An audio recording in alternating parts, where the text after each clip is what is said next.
حسن اخلاق میں سب سے اہم کردار انسان کی زبان کا ہے۔ رسول کریم صلی اللہ علیہ وآلہ وسلم نے ارشاد فرمایا، تم اپنی شرمگاہ اور اپنی زبان کی مجھے ضمانت دے دو، میں تجھے جنت کی ضمانت دے دیتا ہوں۔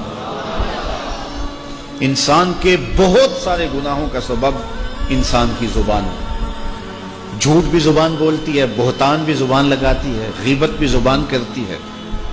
شکوے بھی زبان کرتی ہے، گالیاں بھی زبان دیتی ہے، سب و شتم یہ بھی زبان کا وظیفہ ہے،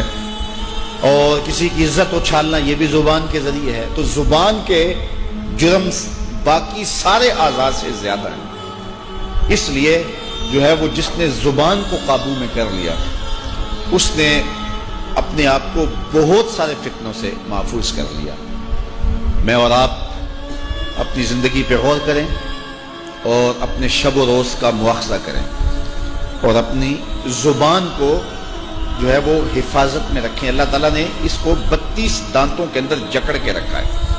اور 2 جبڑوں کے اندر رکھا ہوا ہے، لیکن یہ پھر بھی سنبھلتی نہیں ہے۔ اور اللہ یاذ باللہ سب و شتم تو آج ہمارا شعار زندگی بن گیا ہے، اور چھوٹے چھوٹے بچوں کی زبانوں پر اتنی غلیظ گالیاں ہیں۔ میں ایک دن گھر سے نکلا تو کوئی 12-13 سال کا بچہ ہوگا، اس نے سکول کا بستہ بھی ڈالا ہوا تھا، سکول جا رہا تھا، تو آگے کچھ بچیاں وہ بھی 5ویں 7ویں کلاس کی ہوں گی، اس نے اتنی غلیظ اور گندی گالی دی بغیر کسی وجہ کے کہ مجھے ایسے لگا جس طرح میرے کانوں میں آگ لگ گئی ہے اور میری سانس رکنے لگی۔ خیر میں نے ہمت کر کے تیز قدم اٹھا کے اس کو کندھے سے پکڑا، تو اس نے جب پلٹ کے مجھے دیکھا تو شرمسار ہو گیا اور شرمندگی سے اس کو پسینہ آ گیا۔ میں نے اس کو کہا، بیٹے یہ جو تو نے گالی دی ہے،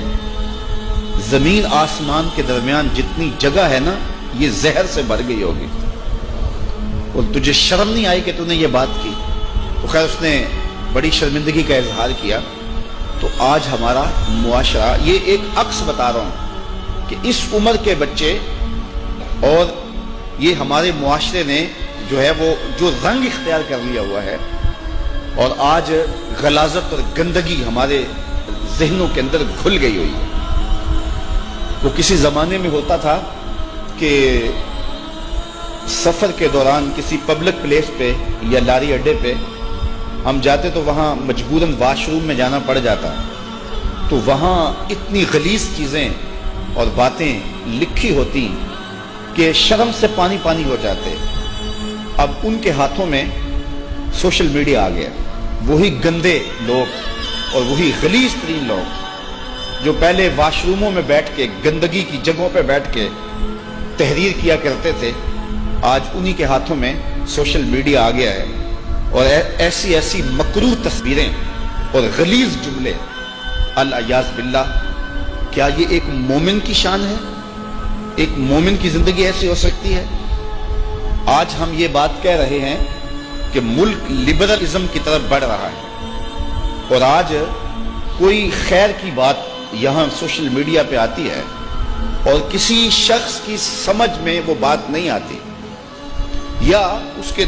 دل دماغ کے اندر کوئی اسلام کے بارے میں کوئی اتنی محبت نہیں، آپ یہ بھی مان لیں،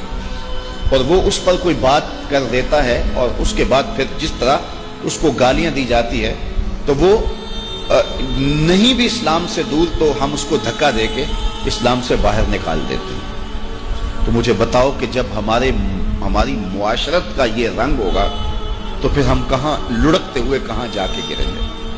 تو میں آپ سب نوجوانوں کو بالخصوص کہتا ہوں کہ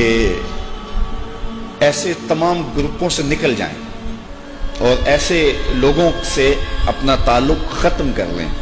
کہ جو غلیظ اور گندی سوچ کے حامل ہیں، کیونکہ جب سوچوں کا گند اور غلاظت جب سامنے آتی ہے تو پھر روح میلی ہو جاتی ہے، اور جب روح میلی ہو جائے تو ایسی روحوں پہ اللہ کے انوار کی بارش نہیں ہوتی۔ تو اپنے آپ کو پاکیزہ بناؤ، اپنے طرز زندگی کو خوبصورت بناؤ، اور غلاظت اور گندگی سے اپنے آپ کو نکالنے کی کوشش کرو۔